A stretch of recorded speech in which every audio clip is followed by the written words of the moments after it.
This is going to be your guide to getting all of the fossil Pokemon in the Pokemon Sword and Shield Crown Tundra expansion. We have a lot of Pokemon that we're going to be talking about today, so if you end up enjoying the video or if it helps you out in any way, don't forget to leave a like, share this video with your friends, and comment your thoughts down below. So it's that easy to get a fossil Pokemon. They spawn in the overworld, and if you're at the right place at the right time, you can just go and pick it up super easily. So yeah, Aerodactyl, flying in the sky. One down, let's talk about the rest.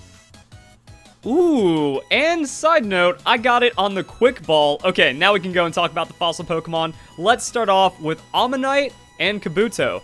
These are the only two fossil Pokemon that are version exclusive in the Crown Tundra. So Kabuto, Kabutops, those Pokemon are going to be in Pokemon Shield version. So if you want to praise Helix, you're going to need a copy of Pokemon Sword. But let's talk about the other fossil Pokemon that you can find in this game. We have Lileep and Anorith, we have Tirtouga, Arkin, and we also have Tyrunt and Amura with their respective evolutions, which means you can get all of the fossil Pokemon with one notable exception.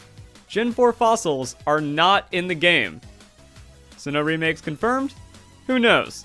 But as for now, it's actually not super crazy to get all of the fossil Pokemon, and you might even find their evolutions roaming around just kind of as you're exploring the Crown Tundra. But there's another thing that's worth noting. The catch rate is 45 for these Pokemon because you're generally not meant to encounter them, which means there's a good chance. That's why I was able to pick up the Aerodactyl on a quick ball so easily. So with all this little stuff out of the way, let's go and show those locations. So the first Pokemon we're going to be heading for are the version exclusives. Let's show you guys how to get Kabuto or Ammonite. And they are going to be found in the Roaring Sea Caves. So all you need to do is fly to the 3-point pass at the Regieleki or Regidrago Temple. Alternatively, if you haven't made it that far in the story, Giant's Bed, you loop around, you make it to the Roaring Sea Caves, and then you can find these Pokemon inside.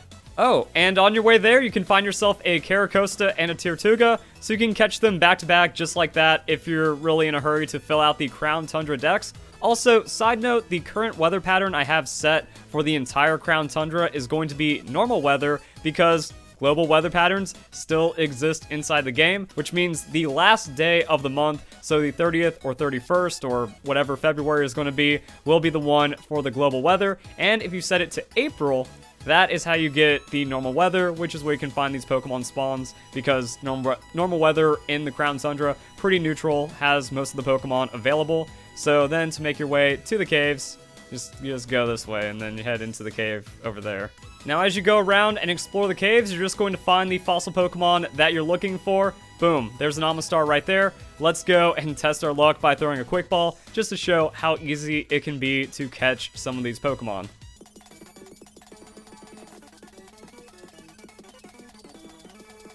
First try. Now, if you want to catch yourself an Arkin, it's pretty easy as well. I feel like there's actually no reason for me to not encounter these Pokemon, throw a quick ball at them, and then fill up my Crown Tundra dex. So Arkin can be found in the Giant's Foot, which is going to be on the other side of the sea cave. So depending on which direction you're coming from, you're going to find fossil Pokemon. If you come from the Giant's Bed with the Regirock Cave, loop around, make it to the Giant's Foot, well, that's going to be Arkin. If you come from this direction, we just saw Tirtouga and Carracosta. So Gen 5 fossil Pokemon pretty close together. Then we have the version exclusive somewhere in the middle. Anorith is a very easy fossil Pokemon to catch as well. Actually, they're all really easy. So all you need to do is head to Balamir Lake and surf around for a bit, and you will find yourself this Pokemon. It's this flat, cute little guy hanging out right here on the water. Another fossil Pokemon down. Wait, that's its mouth? Weird. Maybe it's not as cute as I thought. Now, Lileep looks like it wants to be the problem child, because you can only find it while fishing in the Giant's Bed or Giant's Foot, and it's also the rarest Pokemon to catch. I went through all the encounter tables that we have from the data mine. It doesn't appear as like some kind of gimmick overworld encounter, doesn't appear as a regular overworld encounter. It's going to be a hidden encounter. However, you can also find it in max raid battles. So there's the Dyna Tree, you come down over here, that Spiritomb over there, and then we have this den. By interacting with this den in Pokemon Shield version, you have a higher chance of getting it, but it's still possible to get Lileep in Pokemon Sword. And by the way, hi Tyrantrum, sup, which also means you can find the pre-evolution running around in the grass when you don't get ambushed by a Bolthound. And then that only leaves us with Amora and Aurorus, but these Pokemon are very easy to find. You go to Snowslide Slope or the Slippery Slope. By the way, I haven't picked up that item. It's just an Ultra Ball. And boom, Amora. But we're not done here just yet, because we also need to talk about the Generation 8 Fossil Pokemon, since their hidden abilities are now available in the Crown Tundra, and they can be found in that den over there. So what you need to do is explore your way through Tunnel to the top. So you have to go through the first patch. Like, it's kind of, it's kind of maze-like. Game Freak got a little cheeky with this one, because you have to go up, over, and then around, and take some of the alternative paths, and then you can find yourself at that den. When you make it to that den, you can also find a lot of other fossil Pokemon, but some of them will be version exclusive. For example, if you have Pokemon Sword version, you can find Anorith there, but you cannot find Lileep. So it's not like, oh, just go there and get all the fossil Pokemon. We also do not have the Generation 5 fossil Pokemon in that area, and this isn't it. Oh yeah, maybe this is it. So yeah, it is a little weird. I made it there once before, but I don't remember the exact path. Like, just stumble around and you'll eventually find it. It's kind of the idea. Hey, there it is. All right. So yeah, throw in a wishing piece and that can get you the Generation 8 fossils. Now, the Generation 8 fossils will only appear with a purple beam, so it is going to be pretty rare to get them. However, if you have your friends join, you can kind of reset the den and then get a ton of hidden ability fossil Pokemon that way. Or depending on the fossil Pokemon that you want, you get a hidden ability patch during the story. So if you just want, Drakovich that has Sand Rush, even though it's a trash Pokemon, even with that ability, then you can use it that way, or 200 Dynite Ore. But this is going to be a den that has a lot of fossil Pokemon, and then unlocks the Generation 8 with their hidden ability as well.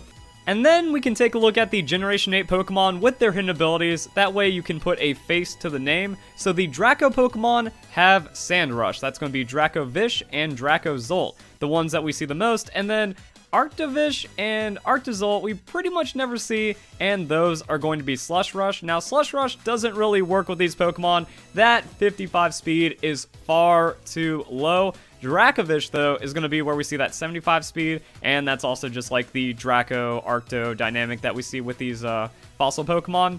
But yeah, like, doubling that speed takes a lot of work, and you're also going to be cutting away from damage because you're going to need to have a jolly or timid nature, and that's not really going to be super fantastic. So even with the hidden abilities, these two Pokemon pretty much still cease to exist. But there's one big thing to note about Dracozolt and Dracovish, that we're going to be losing a damaging ability. So what makes Dracozolt so good is Hustle, and if you Dynamax with the Dracozolt, you can set up something like an Airstream, so you get speed, so you don't have to worry about scarfing it too much or doing something like that.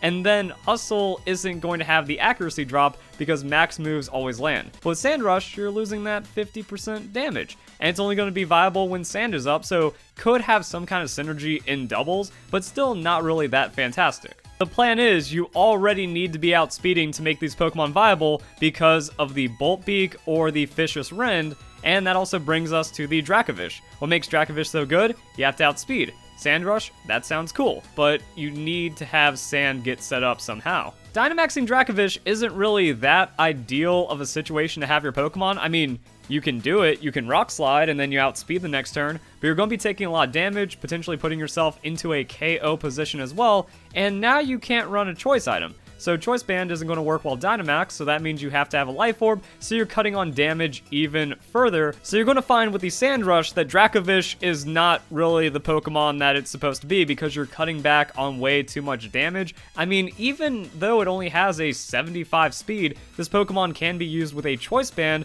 to break down slower, tankier Pokemon. So if you're already outspeeding with the Band or the Scarf, the Sand Rush doesn't really do anything for this Pokemon. However, Dracovish is still trash regardless of how you look at it. Very easy to outspeed this Pokemon, very easy to make this Pokemon's damage useless, and also has enough weaknesses to where you can just take it out. And you Dynamax against it, and it's even easier to take out. So it's not good regardless. You have the Strong Jaw or the Sand Rush, and then Dracozolt still can be a threat, but then you bring in a Ground-type Pokemon and it loses all of its damage. Either way, I hope you guys enjoyed the video. Tell me what you think in the comments down below. Which fossil Pokemon are you most excited for? Don't say that you're going to be using the Draco Pokemon competitive because that's just a way to get free losses unless you enjoy losing because you're just out there having fun and you enjoy these abominations. Hope you guys enjoy the video. Hope you all have a nice day. Thank you very much for watching.